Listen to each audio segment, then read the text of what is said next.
uma empresa devedora de tributos. E eu contratar ela. Quando ela vai receber o pagamento, ela não pode receber. Hoje em dia, a maioria dos sistemas de pagamento, eles são linkados com as receitas federais, com a Receita Federal, com o INSS e FGTS. Se você vai fazer um pagamento a uma empresa e ela está devendo INSS, do governo federal, o sistema bloqueia, já não pode receber pagamento, ela está devendo imposto. Então, se eu não pedir na licitação, corre o risco de quando se eu contratar ela, não pedir nada, contrato. Quando ela for receber o pagamento, não pode receber. Por isso que é prudente que se peça logo na habilitação essa documentação, né? Precisa pedir. Então, regularidade fiscal e trabalhista. A qualificação está no artigo 30, que é aqueles documentos que vão demonstrar que aquela empresa tem experiência naquele serviço que eu estou precisando contratar. É uma garantia que eu vou contratar uma empresa que saiba fazer aquilo, que já tem experiência naquilo. Então, a lei diz lá no artigo 30 que eu posso pedir atestados. Esse atestado ele pode ser emitido por pessoas jurídicas de direito privado, empresa privada, ele vai comprovar isso através desse atestado. E esse atestado dele, a lei diz que eu posso pedir essa experiência. Alguém quer falar? Viu? Com CPF. Se for pessoa física, Sim. se a minha contratação for para pessoa física, e problema com CPF, ela não é contratada. Né?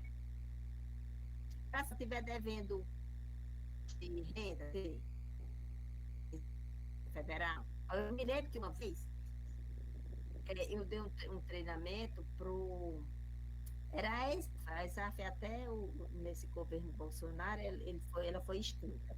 A ESAF era Escola Superior de Administração Fazendária. Ela é ligada ao Ministério da Fazenda. Aí eu me lembro que eu dei uns treinamentos lá para eles. E quando eu fui receber o pagamento, aí a mulher ligou. Professora, a senhora não está podendo receber seu pagamento porque a senhora está aqui com problema no seu imposto de renda. Aí lá veio atrás do contador que era que tinha tido o imposto que eu não paguei e eu estava lá irregular. Aí eu fiquei na Receita, lá aquele imposto, com a certidão com esse negativo, eu receber meu pagamento. Entendeu? Então, com o CPF, problema também. Isso também não recebe. Pergunta assim, se você tiver quantidade que não seja imposto. Exemplo, se você tiver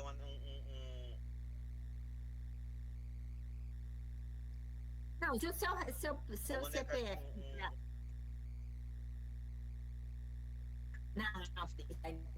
Não, viu?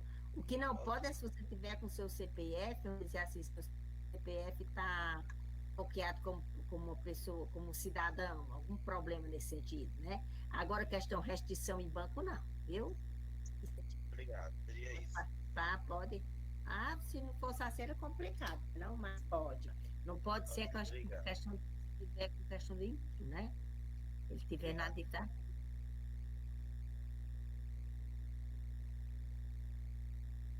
Sim, jovem. Então, atestado essa qualificação técnica, experiência fatível como objeto da minha licitação. Então, se minha licitação, a gente tem aí no grupo pessoas que falam com empresas que vendem serviço de montagem.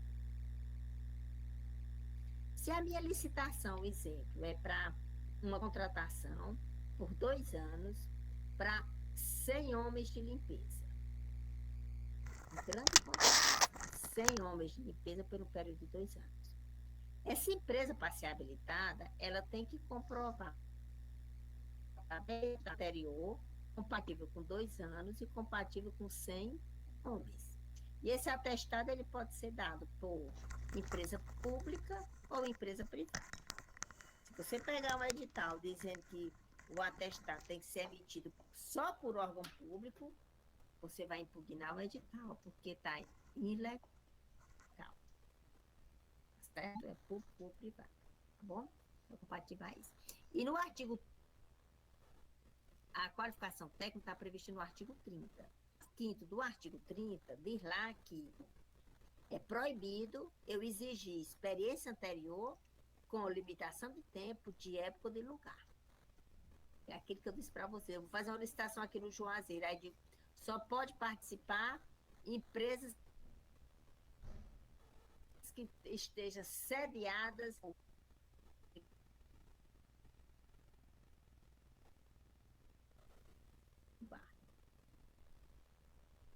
eu estou dizendo, eu estou limitando. Se a empresa é lá de Fortaleza, não vem participar de Juazeiro. Então, isso é ilegal. A lei diz não pode acontecer isso. Nem com limitação de tempo, nem de época, nem de lugar. Tá bom? Então, qualificação técnica ficou aí essa informação que a gente falou bem direitinho quando a gente falou desse tema. Qualificação econômica financeira está no 31. E ele diz lá que quais são esses documentos? São aqueles documentos que vêm demonstrar que aquela empresa está financeiramente equilibrada. É uma empresa que ela não está sob falência, ela não pediu concordado, tá? Ela tem um capital social equilibrado. Aí o capital social, eu tenho que exigir qual o capital social? A lei diz. Você só pode pedir o capital social até 10% do valor da sua contratação. Se a minha contratação é estimada em R$1 milhão, eu vou pedir um capital social de 10% de 1 milhão. A empresa que tiver um capital social inferior a isso, fica fora. Porque a lei autorizou pedir isso. É uma medida que eu vou selecionar as empresas mais economicamente organizadas, né? Tem um capital social mais assim. Mas até 10% do valor estimado da contratação. Geralmente se pede nas licitações de eu vou comprar material de escritório, uma comprazinha de 60 mil. 60 mil, 10% de 60 mil, 6 mil, não é isso? Qualquer empresa tem um capital social de 6 mil, então isso não é termômetro para mim. Então só se pede capital social nas licitações de grande vulto. É uma construção, uma obra, uma terceirização de mão de obra, serviço de coleta de lixo, que é serviços de valores altos. Então, isso eu vou pedir capital social, tá bom? Então, a economia financeira é isso, é o balanço, o capital social.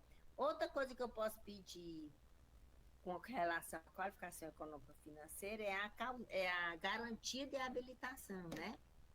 Que limita-se a 1% do valor da licitação. Então, fazer uma grande obra de 100 milhões de reais, a empresa tem que me dar uma garantia de 1% de 100 milhões de reais. Essa garantia pode ser dada em dinheiro, fiança bancária, ou título na dívida.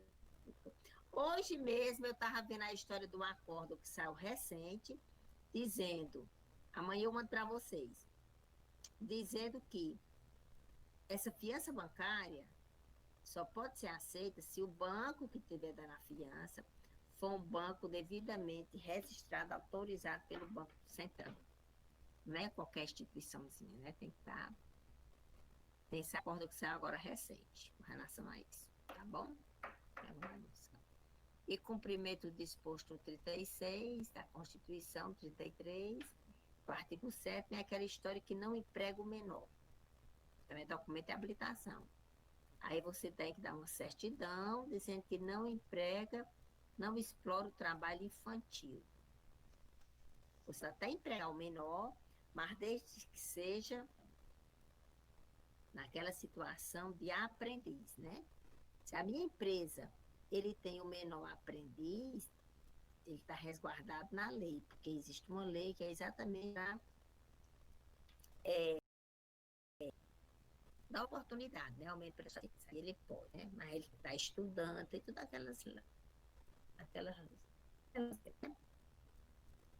dizer que o poder público ele não pode premiar contrato público uma empresa que explora o trabalho infantil. É um contrassenso, né? Como é que o país combate a exploração do trabalho infantil na hora de contratar uma empresa, contrata uma empresa que explora o trabalho infantil? Não pode. Então, por isso que tem que ter esse cumprimento aí que não explora o trabalho infantil. Então, é documento de habilitação.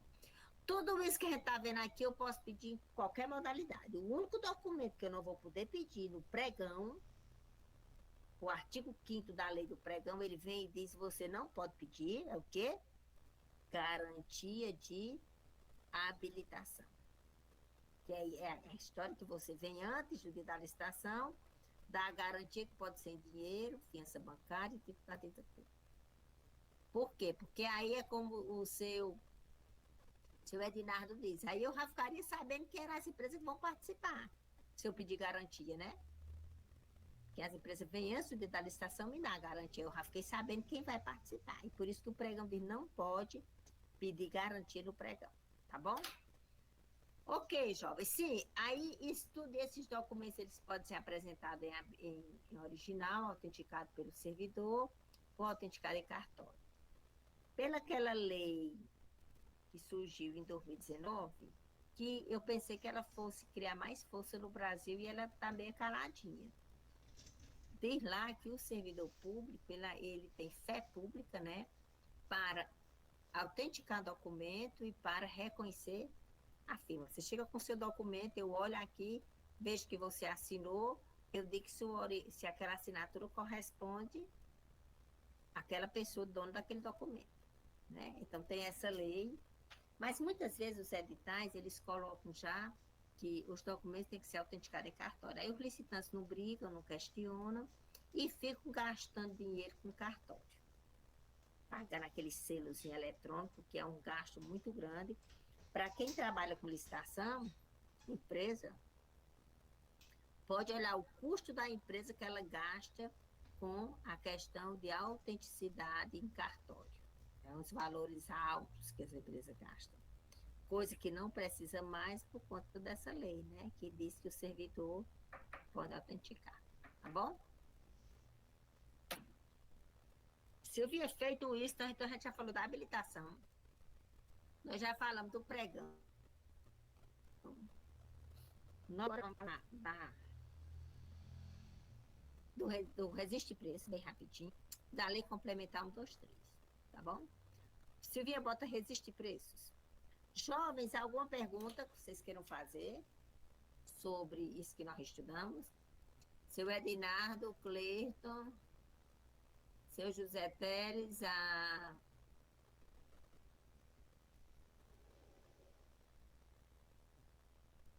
Ó, resiste preço, menina, a gente entendeu aqui que o artigo 5º da resiste preço que é nada mais, nada menos é do que eu fazer uma licitação, que pode ser por pregão ou por concorrência pública, onde eu escolho a empresa, ela vai vencer o pregão, e como eu estou fazendo meu pregão para resistir preços, a empresa que ganhar, ela vai assinar uma ata comigo, e se eu precisar, eu compro dela. Se eu não precisar, a empresa não pode reclamar comigo porque eu não comprei dela. Tá certo? Esse resistir preço, ele vale o máximo 1 ano, né? E ele possibilita também as órgãos que não, a sua demanda não está lá, poder comprar com a questão da figura do carona, que é uma questão muito importante no resistir preço, né? Outra repartição vem, aproveita aquela licitação e faz aquela compra. Só que o carona está condicionado a 3 coisas. O gestor da ata tem que ver se tem saldo ainda na ata. Por que saldo na ata? Porque o decreto diz que eu só posso dar carona a 2 vezes a minha quantidade registrada. No início da questão do registro de preço era 100%, né? Que aí o Tribunal de Contas mandou alterar, mas hoje em dia o que está em vigor é isso, só pode autorizar 2 vezes a quantidade registrada. E a administração que quer comprar como carona, só pode comprar 50% da quantidade registrada. Então, se eu registrei 10 mil resmas de papel, eu fiz um pregão, a Prefeitura de Juazeiro do Norte fez pregão para comprar 10 mil resmas de papel, até a Prefeitura. Aí, posso autorizar 2 vezes 10 mil. Então, eu posso autorizar 20 mil. Aí, a Prefeitura do Crato vem dizer, quero comprar aproveitando sua ata. A Prefeitura do Crato só pode comprar 50% de... Né? Então, ele só pode comprar 50% de 20 dá quanto? 5, né? Isso mesmo. É 5 mil, não sei se eu estou fazendo a conta certa. Mas o fato é que é 50%, né? E quando ele atingir 2 vezes a quantidade registrada, fechou a porta do carona. Não pode mais dar carona para ninguém. Existe preço, tem essa questão de poder dar essa história do carona. Essa ata só vai um ano. Quando eu assino o contrato, a vigência da ata, esse contrato vai para as regras dos contratos administrativos. Se ele for serviço continuado, ele pode ficar sendo prorrogado até 5 anos. Né? A terceirização, o menino da terceirização. Eu posso prorrogar até 5 anos. Minha área há muito tempo, mas meu contrato seguiu vida, né? Tá certo? Mas eu decidi contratar na vigência da ata. Então, registro de preço era mais ou menos isso. Geralmente se faz registro de preço. Quais são as vantagens do registro de preço? Porque eu ganho economia de escala, né? As vantagens. Independe de previsão orçamentária, propicia redução de volume de estoque. Eu me lembrei da história do registro de preço, quando aconteceu essa questão do incêndio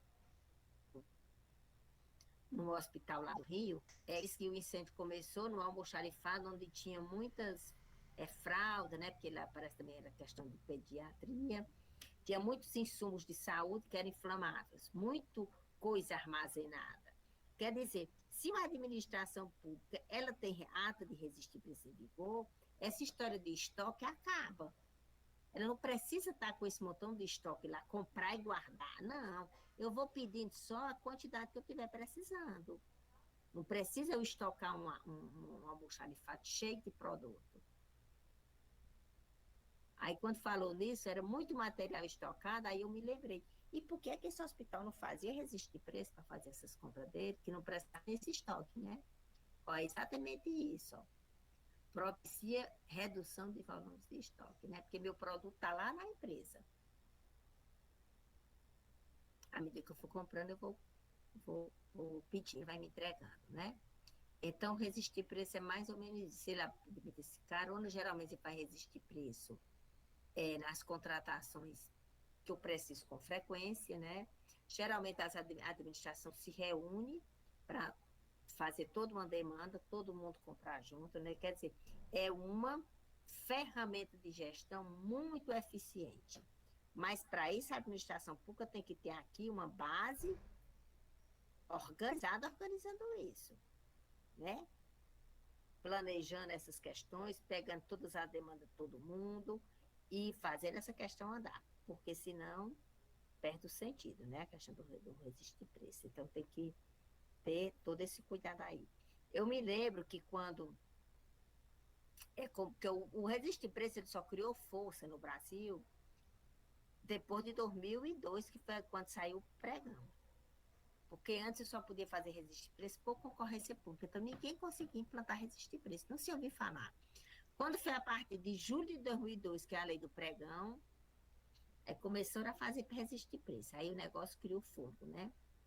As administrações fazem resistir preço, e daí se viu realmente muito avanço nas administrações nesse sentido, né? Eu me lembro que na época, logo 2002, 2004, teve, era eleição, era período de eleição, tinha um candidato da Prefeitura de Fortaleza, uma das metas dele, do governo dele, era dizer: minhas aquisições eu vou fazer tudo para o pregão e para resistir a preço. Era uma coisa tão nova, que ia ser tanto sucesso que foi, estava lá nas metas do governo daquela pessoa que estava querendo lá ser prefeito de Fortaleza, né? Ele botou, uma das questões era essa, que fazer suas compras se implantar através de registro de preço. Quer dizer, hospital não vai mais faltar produto, porque vai ser tudo registro de preço. E realmente o registro de preço se demonstrou muito eficiente, né, nessa questão, tá bom? Então, registro de preço é isso. E alguma questão, meninas, de resistir preço? Eu não sei se hoje vocês estão cansados demais, ou estão tristes demais, porque ninguém vai mais se ver, mas o fato é que vocês estão muito caladinhos hoje. Não é verdade? É tão verdade que não dizem nada para mim. Mas muito bem. Silvinha, passa aí, lei complementar 1, 2, 3. Ó, o Cleiton ficou, já fez, foi isso embora, já foi embora. Raçal foi da sala. Jovem, bota aí a lei complementar 1, 2, 3.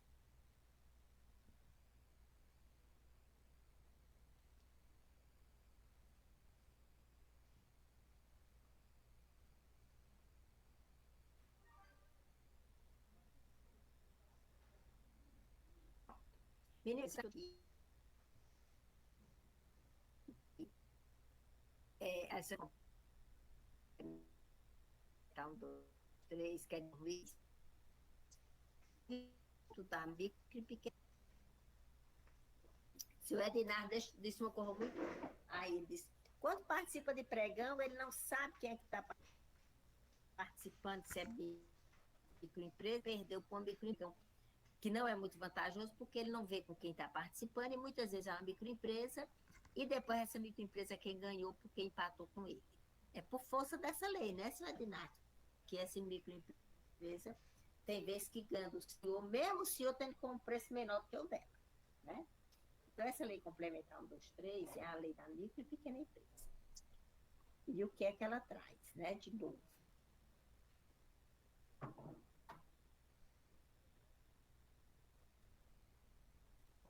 Ela trouxe alguns benefícios, do artigo 42 ao artigo 39. Na seção 5 dessa lei. Essa lei é uma lei extensa, ela tem quase 100 artigos, eu acho. E aí, no artigo 42 até o 49, ele trouxe aqui uns benefícios para essa empresa quando participa de licitação. Então, se uma microempresa, depois de 2006, né, que é a lei da microempresa, depois disso ela teve 2 alterações, né? Já essa lei 2 ou 3, mas o início dela foi em 2006. Então, ela traz algumas vantagens, alguns benefícios. Primeiro benefício, que a regularidade fiscal dessa empresa, ela só é obrigada a me apresentar se ela vencer a licitação. Então, participa do pregão. Ela pode estar devendo imposto. Ela participa e ela ganha devendo imposto. Aí a administração vai dar um prazo de 5 dias para ela se regularizar. Então, foi o primeiro benefício. O segundo benefício foi a questão. Se vier, pode passar o slidezinho. Pode passar, já resumi isso. Se ele não se regularizar. Aí o outro benefício é do empate, né? Do empate. Essa lei diz que se uma microempresa trouxer o mesmo preço de uma grande empresa, eu não faço sorteio. Eu dou preferência a contratar a microempresa. E aí o legislador criou um empate mentiroso. Ele criou um empate mentiroso. Por quê? Porque ele diz que considera-se empate se o preço da microempresa for igual ou até 10% superior ao preço da grande empresa. A modalidade tradicional, o pregão ele diz que impacta o ciclo superior. Então, esse Ednar tem participação presencial. Aí, no pregão presencial, ele está vendo quem é a micro. Então, ele já sabe que aquela empresa é micro. Quando essa empresa dá o lance, ele dá um lance, nunca que deixe o preço dela 5%, nunca deixe o preço do seu Ednar 5% maior do que a micro, porque senão a micro empatou com ele, né? Aí ele dá para ele monitorar aí essa questão dos lances. No pregão eletrônico, não tem como ele ver isso. Quando o sistema para, aí o sistema já sabe quem é micro, o sistema sabe. Se o Ednardo não sabe quem é micro, mas o sistema sabe. O sistema parou, pronto. Aí pronto. A empresa do seu Ednardo foi 100 mil. No segundo lugar, nós temos uma empresa de 100 mil e 100 reais. 100.050 reais. 5% de 100 mil vai ser 5% de 100 mil é quanto, meninos? Vamos botar só 100. 5% de 100 vai ser 50, né? De mil. Nossa. 100% de mil é 100, seria 50. Pronto, então, seria 1.050. O sistema já diz, empresa 2, que é micro, você empatou com a empresa 1, que é seu Adinardo. Agora, o sistema vai o quê? Dar tantos minutinhos para você desempatar. Né? Eu não compro da micro mais cara. Ele tem a possibilidade de baixar em relação à grande. Ele baixando 1 centavo, ele ganhou. Então, ele criou esse empate aí, que considera empate se o valor for igual, ou até 5% no pregão, ou 10% das modalidades tradicionais. Foi uma vantagem, né? Outra vantagem que ele trouxe foi a questão o 45, Silvinha. Foi a questão do... Não, o 45 ele só está dizendo como é que eu vou desempatar. Pode passar. O 46.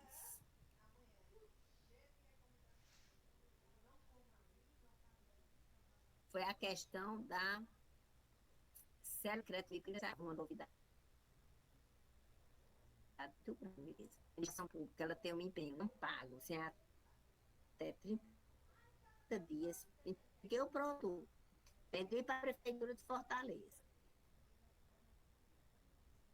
A Receita está aprovado meu produto. Com 30 dias não me paga, esse empenho fosse ser o diretor empresarial. Aí o microbanco e o banco remunera ela pelo valor do empenho e agora o banco vai cobrar ao município, né? Então foi uma vantagem muito grande aí a questão do micro, né? O 47 ele vai criar aquelas situações. 47, ele vai criar aquela questão do que eu vou dar alguns benefícios, né? Objeto de desenvolvimento local, regional, as políticas públicas. Aí no 48, para eu alcançar o que está prevendo no 47, que é esse desenvolvimento, eu posso o quê? Fazer licitação direcionada só para micro. Cujo valor seja de até 80 mil reais. Então, vou fazer uma compra de 60 mil. No meu edital só participa micro. Foi uma vantagem. Aí é obrigação, é dever. O item 2 já é poderá, é facultativo, é discricionário. O gestor faz se quiser. Então, ele diz que poderá, em relação aos processos listados destinados a aquisições e obras e serviços, exigir dos licitantes subcontratação do micro. Então, uma grande obra, no meu edital eu digo que a grande construtora vai contratar a parcela daquela obra para uma microzinha vir fazer. Ela subcontrata, né? Subcontratação. Mas aí é poderá, não é obrigatório, tá bom? O próximo, Silvana.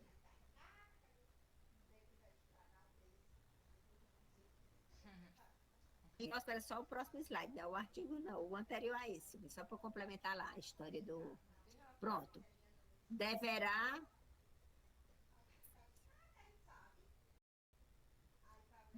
ser concedido, né? Aí seria mesmo o próximo mesmo agora.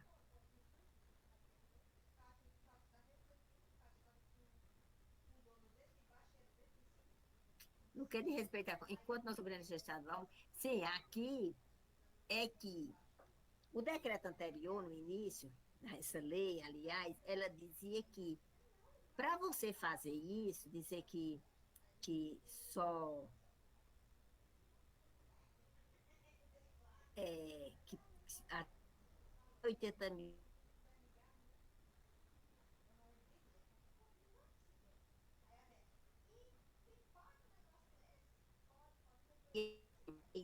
enquanto sobre a legislação estadual, municipal ou regulamento específico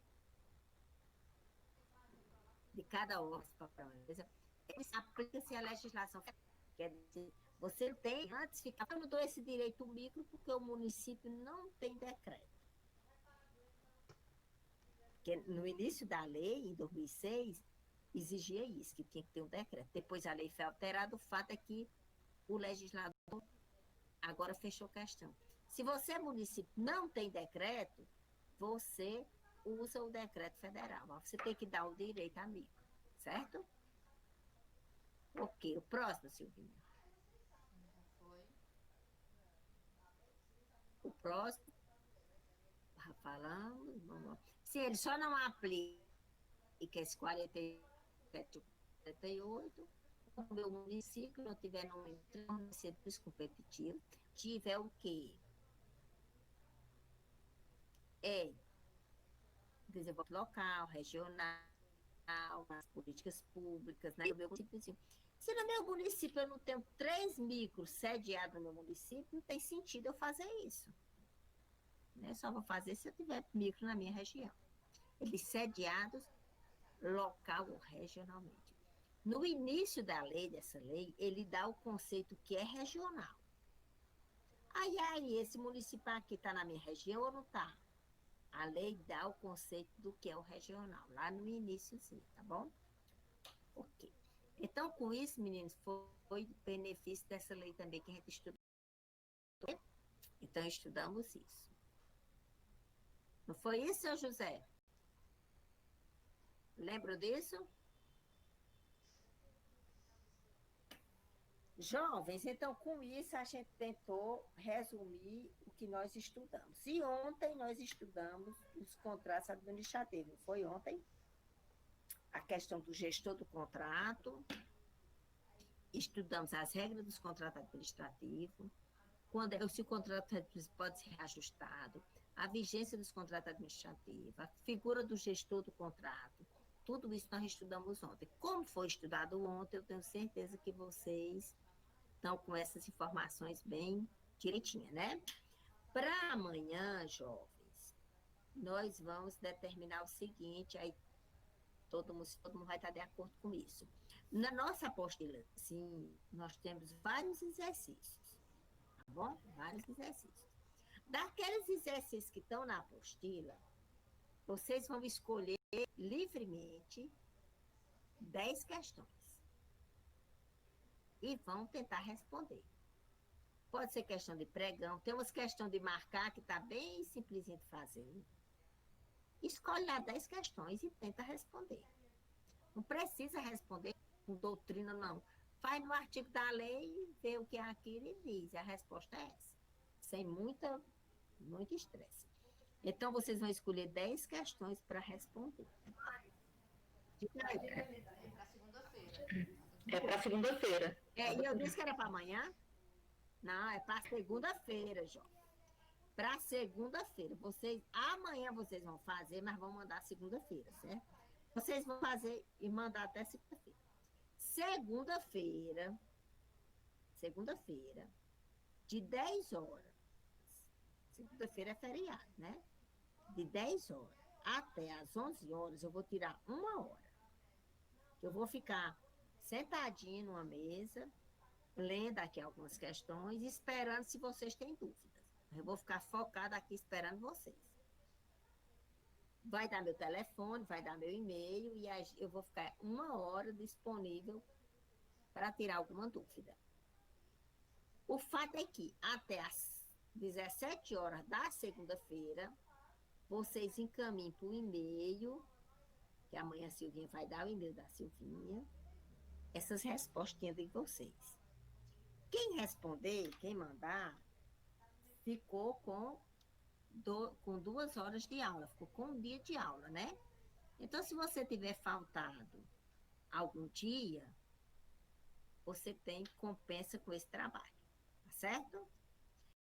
Faltou nenhum dia e não quer fazer o trabalho, não vai ter problema. Não é obrigado a fazer o trabalho. Mas o objetivo aqui do trabalho não é nem simplesmente só também questão de abonar uma falta. A questão é através do exercício que aprender mais. Porque quando a gente vai procurar, a gente vai pesquisar, a gente aprende. Então, se tem lá uma situação, como é que eu resolvo? Eu vou buscar aqui na lei, isso eu aprendo. Então, o objetivo é mais nesse sentido, tá? Fazer esse exercício. O editalzinho do pregão presencial é uma dinâmica que você vai o quê? Tentar identificar os erros desse pregão, né? A gente viu aqui que esse pregão, ele tem alguns viciozinhos, né? Rapidinho você, com a nossa conversa aqui de pregão presencial, você identifica rapidinho alguns erros desse edital, né? É uma forma de você impugnar o edital, dizer que está errado, né? Aí também esse edital é a dinâmicazinha também do edital. Então, são 10 questões dos exercícios e essa dinâmica do edital. Se alguém tiver uma dúvida já hoje com relação ao edital, ou já quiser compartilhar, nós temos uns 10 minutinhos ainda de aula. Se quiser compartilhar alguma questão com relação ao edital da impugnação, ok? Alguma coisa, jovens?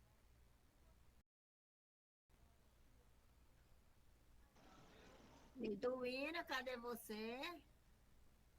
Ednardo, o José Teles está ali, Itamar. Professora. A Cristina, diga, jovem. É Ismaelton, tudo bom? Oi, Ismaelton, tudo bem? Eu deixei para aparecer no último dia, né, professora? Oh, não foi, mas apareceu, né? Pronto. Diga aí, meu bem. Como você bem sabe, a gente trabalha com terceirização, não é isso? Uhum. Então, de exemplos práticos, né, de casa, a gente teria um monte de exemplificações. Mas o que seria mais interessante trazer para uma pequena discussão, Decreto 10.024, né, que é um novo pregão, não é isso? Pronto, o novo decreto de pregão, que é de 2019, né? O decreto de 2019. Isso. Então, a Liduína, inclusive, até já perguntou em relação à documentação de composição de proposta, né? A gente passa muito por isso, por problemas em relação a alguns pregoeiros, que, na verdade, é discricionário, né? Algumas regras. Então, fica meio que subentendido que cada pregoeiro entende de uma forma e age de acordo com o entendimento dele. Nem sempre a gente tem tempo hábil.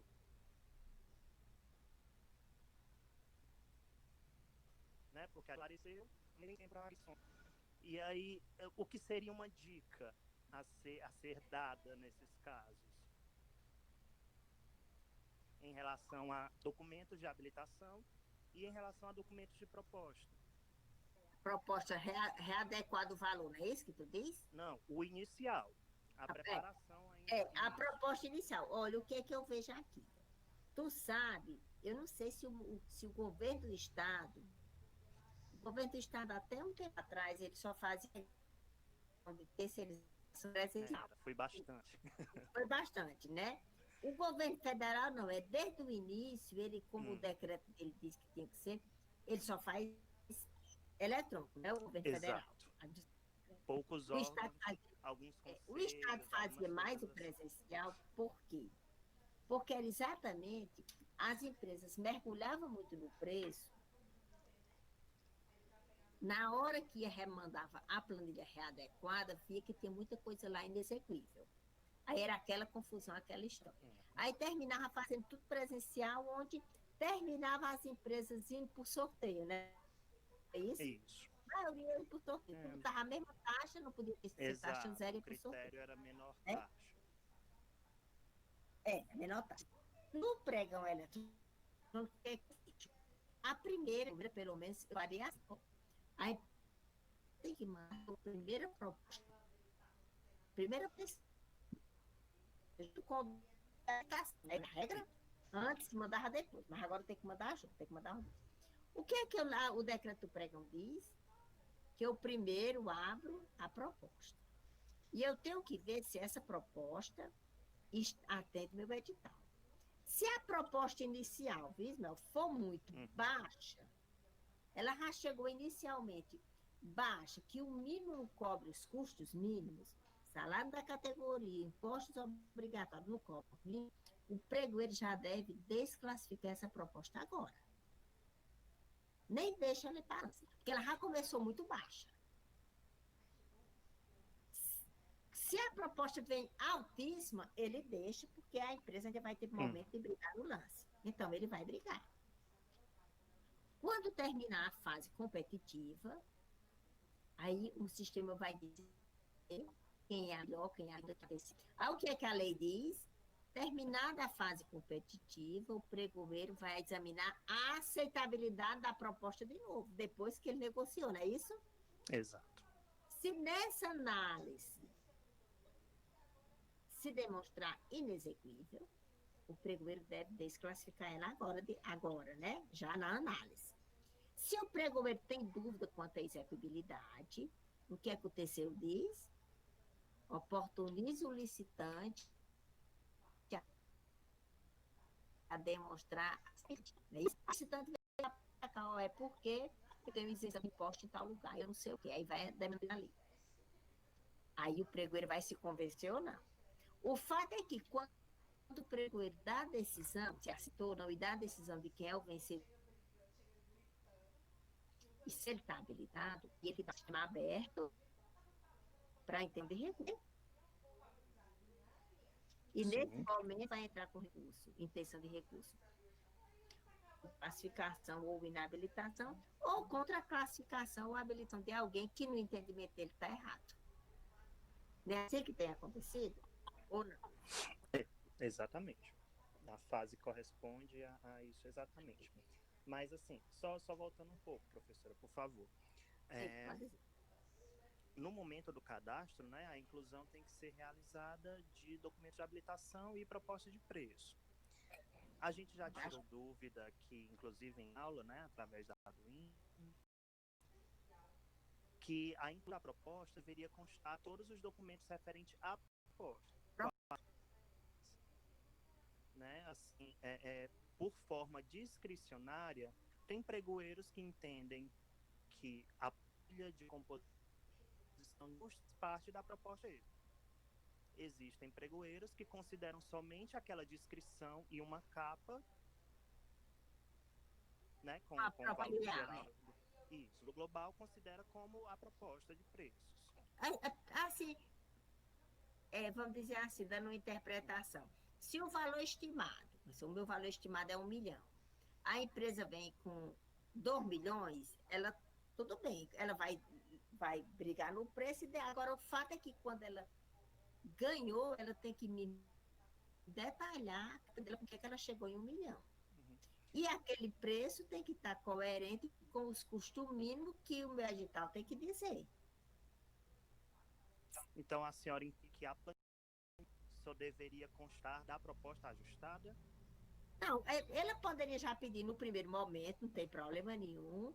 Como também, se ela não pedir no primeiro momento, ela tem que deixar claro no edital que a proposta inicial ele tem que mandar o valor global dele, que ele se propõe a fazer aquilo, e o pregoeiro vê lá. O valor global ele botou 1 milhão. O meu valor estimado é 2 milhões. Esse valor dele está inexequível. Como é que eu estimo em 2 milhões ele está me trazendo 1 milhão? Ele já pode rejeitar aqui. Atualmente, Vismel, como o pregão, antigamente era muito problema isso aqui quando acontecia, porque o lance tinha que ser menor do que o menor. Mas agora não. O lance na negociação, todo mundo pode dar lance, não é isso no pregão eletrônico? Eu posso oferecer intermediários, né? Intermediário, tá entendendo? Tem que uma sempre inexequível aqui, e eu não desclassifico ela no primeiro momento, ela vai para a briga aqui. Mas quando ela que ninguém cobriu o preço dela porque ela era baixa demais, eu tenho o segundo, terceiro que brigue. Eu vou chamar ela aqui. Quando eu chamo ela para ela me detalhar o custo dela, ela me comprova, pode fazer. Está claramente no salário da categoria 500, R$ 1.000. O imposto é esse. O INSS é isso. Quando, mesmo ele com taxa zero, ele não chega nesse preço. Também é inexequível. Assim que ele é inexequível. Aqui nesse segundo momento eu posso desclassificar de novo. Tá entendendo?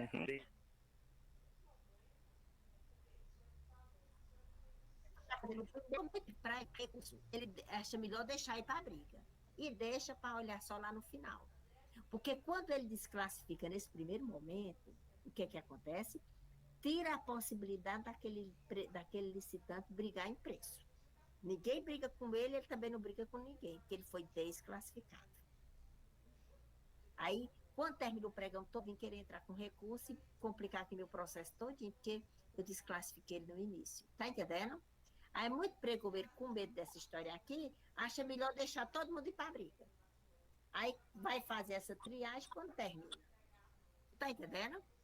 Só analisa a documentação de quem arrematou realmente, né? Não tá faz entendendo? a análise individual. Aí olha a proposta. Deixa eu dar mais 2 exemplos bem práticos que acontecem demais. Por exemplo, proposta de preço, né? Serviço de limpeza, que é a contratação mais comum, né? A mais necessária, digamos assim. Normalmente, serviços de limpeza também contratam com a disponibilização de material e equipamentos. Uhum. O salário da categoria não tem como as empresas fugirem, né? Aí esse tem aí de fardamento, tem, assim, muitas vezes bota um preço lá porque diz que compra em grande quantidade, que fabricante. Exatamente. Ao meu ver, né, minha visão de licitante, além da empresa correr um grande risco, né, em relação a baixar os preços de materiais, de equipamentos, de EPIs, né, além de correr grande risco, porque pode não executar no decorrer do contrato, quando a empresa questiona de outras empresas, né, em recurso, na fase correta, que é a fase disso, a resposta é sempre a mesma. A gente tem estoque, a gente compra em grandes quantidades, a gente tem como fornecer. Mas a figura do agente público, Ana Lúcia... Isso, mas aí como é que eu posso forçar isso? Eu não posso chegar para o senhor pregoeiro, para o presidente da comissão e dizer, poxa, faça o processo corretamente. Você diligencie. Né? Diligencie, peça nota fiscal. Mas porque aí... só eu dizer que tenho algo, não comprova. Aí o que você pode fazer é entrar com recurso para pedir que seja feita isso, que seja demonstrada a execuibilidade desses itens. Se ele está dizendo que é porque ele fabrica isso, então traga os custos dele, abra os custos dele para comprovar isso aqui para você. Você como licitante, entrar com recurso para forçar a administração, o gestor, fazer isso. Que ele deveria fazer de ofício, sem precisar de provocação, né? É o que a gente busca, né, nos nossos cursos também. E em relação à ação mais comum, os erros mais comuns, erros não, né? às vezes é só um pouco de má fé das empresas também, que tentam ganhar muito em escala, né? Quanto mais contrato, mais dinheiro entra e acha que administra dessa forma vai dar certo. Mas na habilitação, normalmente, o que é que acontece quando as empresas estão iniciando? Muito atestado particular, né? Aí o Então, atestado aí você particular. sabe que atestado particular é muito fraudulento. Eu não estou dizendo que todos são assim. É verdade, Né? Não é generalizando nada. Mas você sabe, você por experiência também sabe que atestado particular é algo que eu Eu já compro, peguei muita licitação, muito atestado falso, É algo que eu posso comprar bem ali, chegar no mercante e dizer, me dê aí. Eu lhe pago tanto para você Aí, comprar esse serviço. a mesma coisa é isso aí. Tem um atestado pelo particular, o pregoeiro tem edital, inclusive, que eu já vejo isso. Se o atestado for particular, da empresa privada, ele tem que anexar o contrato e a nota fiscal referente a esse contrato. Normalmente ele pede o contrato, que deu suporte ao atestado, né? Porém, o contrato também pode ser Pode muito ter um bem contrato também só de papel, é verdade. O que vai comprovar o que é pagamento. Houve pagamento? Exatamente isso que a gente questiona. Aí, isso aí você pode o quê? Pedir para o diligenciar. Né? O grande problema é fazer o agente público. Fazer isso, eu não sei né? se você sente isso, Ana Lúcia, mas o grande problema da agente licitante, né, o que está por trás, do lado particular da negociação, é fazer o agente público entender que a gente está ali buscando parceria, não é concorrendo diretamente, não. A gente está ali, às vezes a gente liga para o órgão para questionar, não é para dizer, ei, faz assim. Não, é tipo, olha, o processo normalmente é assim. Por que está sendo realizado dessa forma? Está errado. Reveja. É uma forma de ajudar também. Parceria. O fornecedor, porque ele é um parceiro da administração pública. Exatamente, mas tem muita gente pública que não como enxerga inimigo, assim, não. Né? É verdade. Eu muito tempo fui pregoeira, né? Assim, quem primeiro fez pregão no estado do Ceará, quem primeiro fez pregão no governo do estado, eu acho que na época era quando eu estava à frente da saúde, foi a primeira secretaria a fazer do estado do Ceará. E daí, ó, eu sempre tive um cuidado assim muito grande. Eu sempre recebia todo fornecedor, podia ser o que vendesse um lápis, podia ser o que vendesse os fabricantes de medicamentos a indústria mais rica do Brasil que vendesse medicamento, eu recebia do mesmo jeito, explicava do mesmo jeito, tá entendendo? Porque ali era e tem que ser assim, né? E tem que ser assim, e fazer isso porque não é porque o grande às vezes não trabalha com o que o pequeno fornece. Tem que ser assim. E tem que tratar tudo igual. Entrou com recurso contra mim, eu não tenho que ter raiva da empresa porque entrou com recurso, não. Eu vou buscar na lei e responder a ela claramente. Não é para ficar, porque guinou aquela empresa e ficar vendo ela com... Não. Pelo Tem contrário. um princípio que eu estou tentando elevar muito agora, Ana Lúcia, que é o princípio de vinculação ao instrumento convocatório. Importantíssimo isso aí, viu? Estou tentando invocar bastante em recursos. Exatamente por isso, porque se a regra está lá estabelecida, eu tenho que cumprir. Se eu estou cumprindo, eu vou cobrar que o meu concorrente cumpra também. Se ele não cumpre, eu não estou errado em pedir que a administração reveja os atos, não. É verdade, é isso mesmo, viu? O princípio da vinculação, instrumento convocatório e julgamento objetivo, importantíssimo. Tanto a administração vincula-se à regra, como os licitantes. Exatamente isso que eu tento invocar sempre. Mas lhe garanto que as respostas não são tão boas. Mas é isso aí, é um exercício mesmo, é o dia a dia melhor. E a gente vai tendo servidores mais capacitados, e daí pessoas aí, eu acho que tudo segue para melhorar. Né? E quando você... Esperamos essa esperando. melhora constante, né? É verdade. E quando você vê, ó, empresa se capacitando, servidor se capacitando, aí o cenário muda, né? Com Sim, certeza absoluta, né? sim, Isso é muito porque você saber o caminho certo a seguir também evita, né, que você tome decisão para o caminho errado, né? Evita diretamente. muito boa sua participação. Professora, Diga, minha linda. Diga. professora, eu trabalhei com o Ismael e eu queria só para ficar bem entendido de uma vez por toda a questão da proposta e os documentos de proposta.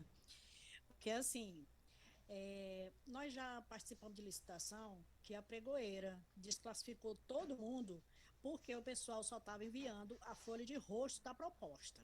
Ou seja, se o edital, com base no artigo, eu acho que é o artigo 26, parágrafo 8º, que fala da proposta e documentos de proposta. Se uma proposta de terceirização de mão de obra exige que para poder compor o preço eu tenho que fazer uma planilha, essa planilha faz parte do documento de proposta. Se a lei diz que eu tenho que enviar no cadastro da proposta todos os documentos que compõem essa proposta, a planilha está junto. A planilha está junto. E eu concordo com o pregoeiro que desclassifica aquela empresa que não enviou a planilha junto com a proposta. Porque a planilha torna-se condição sine qua non para que possa ser avaliado o custo, a composição do custo. Ele não vai exigir isso, ele bota o seguinte: a proposta inicial, o licitante deverá apresentar o valor global dele. Pronto. Aí ele não está pedindo detalhe. Aí ele deu mas aí no caso da terceirização de mão de obra, tem que ter a planilha. E a planilha é um documento da proposta. Então, a gente está se prevenindo como? Fazendo o esclarecimento e perguntando se quem não anexar a planilha será desclassificado. Pronto. Certo? Aí quando ele responde, será desclassificado, ele já disse que vai ser. Se ele não desclassificar, você vai e levanta, você esclareceu que não seria. Pronto. Outro ponto, para finalizar aqui, nós já estamos no horário aí avançado, é a questão da documentação. O pregoeiro cita no edital o rol de documentos que devem ser apresentados quando do cadastro da proposta. Ou seja, aquele documentos enumerados no artigo 27 ao 31 da lei. Só que, às vezes, o licitante esquece de colocar um documento e o pregoeiro fica pedindo depois. Isso é errado, porque o documento deve ser só em momento de diligência para complementar o documento que já está lá e não ser anexado depois. Com certeza, Ledwina, isso é pura verdade. A lei diz... o decreto, tanto presencial, diz que o pregoeiro pode diligenciar, complementar informação. Eu também sou do entendimento que documento que era para ser enviado e não foi enviado tem que ser inabilitado. Pois é, eu também queria dar um recado. A gente tem muito, né, Liduína, exemplos práticos. Ismael, eu queria também dar um recado aí para o nosso colega que trabalha aí com venda de veículos. Quando ele se achar prejudicado, que houver recurso e ninguém atender, que ele fizer tudo, esse é o Tribunal de Contas, é isso que eu já disse para vocês. O Tribunal de Contas, ele tem muita demanda, mas quando ele é acionado com representação, ele chega junto. Você de vez em quando federal, né? Do TCU, se for federal. Tribunal de Contas paralisar a licitação. As decisões, Ana Lúcia, normalmente são essas: é parar o processo na reverter a decisão ou não, para apurar todos os fatos. Exatamente. Suspender, não contrata enquanto não der esclarecimento, enquanto o tribunal dizer que vai para frente, aí para o processo. Exato. Normalmente as decisões são até escutar todas as partes. Exatamente, o contraditório é a decisão. Muito bem, menino, muito bom. Pois é amanhã é segunda-feira, né? Segunda-feira. de 10 horas da manhã até 11 horas da manhã, eu vou ficar uma horinha esperando vocês falarem comigo. Espero que alguém fale comigo, né? Vou ficar uma hora esperando vocês falarem, e ninguém falar não pode. E fica aí para mandar esses exercíciozinhos. E depois eu posso até, quando vocês mandarem tudo, eu mandar as respostas dos exercícios, né? Para quem quiser corrigir o que fez, né? Mas também, meninos, esses exercícios de vocês não é também uma coisa que eu vou corrigir e dar uma nota, não. É somente essa questão da prática de vocês. Obrigada, viu, minha... para uma prática, para exercitar mesmo esse aprendizado, viu? Faça a leitura e com certeza vocês vão responder. Daqueles exercícios, escolhe 10 questões e manda as respostas. Tá bom? E eu sei que a gente ainda vai se falar na segunda, né? Por isso que não vai ser ainda despedida, não é verdade? Mas, de qualquer maneira, deixo aqui a minha gratidão a vocês, tá bom? Pela oportunidade de ter passado aqui 9 dias, né? A gente tá aqui conversando. E foi muito bom, viu? Eu estar aqui com vocês, tá bom? E meu telefone vai ficar disponível. Muito boa noite, minha linda. Natália, boa noite. Meu telefone vai ficar disponível, meu e-mail. Eu costumo, sabe, os alunos, eu sei que tem vezes que eu ligo e eu não posso atender, mas eu dou uma mensagenzinha e, né? Se tiver alguma dúvida, alguma questão também, pode ligar. Só não pode ser como um dia um aluno ele ligou. Professora, eu participei de uma licitação e tal, e tal, e tal, e tal, e tal. E agora eu queria que a senhora fizesse aí a resposta, o recurso, e mandasse para mim. Aí eu digo, mas rapaz, assim não dá. Eu estudar essa tua toda para fazer a resposta, aí é complicado, né? Mas tá com uma dúvida aqui, estou com isso. Como é, professora? Tem vezes que, como eu leio muito, eu já tenho até a resposta na hora. Não, é o artigo tal, tu vai lá que tu vê que tem a resposta lá. E a pessoa já fica, né? E daí, quando é uma questão que pode acontecer de eu não saber, eu acho até bom, porque também eu vou atrás das respostas para eu aprender também. Então, é um constante aprendizado, né? A gente nunca sabe tudo, tem vezes que a gente sabe uma coisinha melhor do que o outro, porque a gente estuda mais aquilo, mas no outro assunto a gente já não sabe de nada. Então, não existe ninguém melhor do que o outro, né? Mas o fato é que é verdade, Lidwina. E daí, o fato é isso, né? A gente tá para colaborar, né? E eu acho assim que Deus me deu uma possibilidade de ter experiência no setor público. E essa minha experiência faz com que eu possa agregar alguma coisa no setor público, como também agregar as pessoas que trabalham no setor público, quem vem para o setor público, porque tudo isso caminha para uma única coisa, para a administração pública eficiente, transparente, equilibrada, né? É isso mesmo, é uma missão, jovem Elaine.